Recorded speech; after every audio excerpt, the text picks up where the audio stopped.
Are you curious what a hardship premium is for all those company expats out there? Then this video is for you.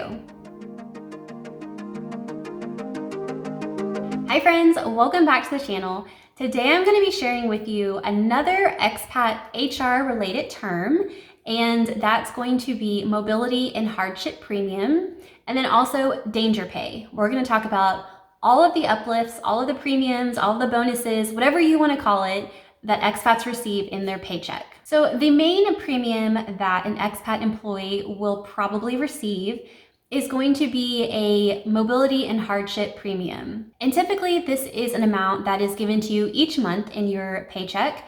And what it is meant to do, it's really meant for the company to acknowledge to you that they understand you have basically uprooted your entire life and you've gone to this foreign country and you're trying to build a new life.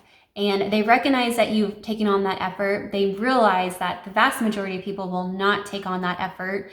And so they're giving you some extra money for it. And they want you to know that they appreciate you moving to whatever country you have moved to help add value to their company. And of course, the amount of that stipend or bonus or premium or uplift is going to depend greatly on the country that you have moved to.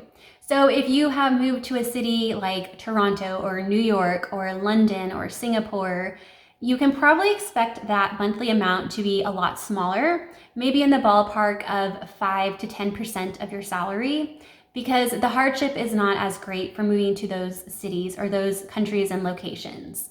However, if you are moving to a location that is much more remote or not well known or is not maybe westernized, such as Baku or Dhaka or Accra or La Paz, then you can definitely expect to receive a higher uplift or premium in those checks. I would say anywhere between, for those types of locations, 40% to 70% of your salary. So of course, the company is going to give you more money or a higher uplift, a higher premium for some of those more hardship remote locations, because quite frankly, there are less people that are willing to go to those places. And so they want to entice people or reward people for going or being willing to go to those locations. Now I want to talk really quickly about danger pay. This is something that you probably assume, but it is not talked about a lot within companies or just kind of out there, I think, on the internet. But danger pay is when it's an amount that's going to be on top of the amount that we've already talked about. So it's going to be on top of your mobility and hardship premium. And it's usually 5 to 10% more. And what that is, it's for people that are literally going into dangerous locations. So maybe the country is war torn, or maybe a war just ended and there's still a lot of fighting going on.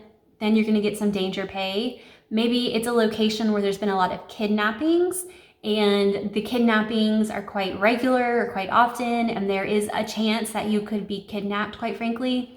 There's going to be some danger pay associated with that. So these companies have operations, they have offices, they have things going on in some of these really dangerous locations that they need people to be there for. And once again, they recognize that it is dangerous, it is scary, it is a risk being there, and they want to give you extra money because you're willing to take on that risk. All right, friends, I hope this short video on mobility and hardship pay and also danger pay has been helpful and given you a little bit more information. If you have any questions, let me know down in the comments and I will definitely get back to you. And I'll see you next week with another expat related video. Bye, friends.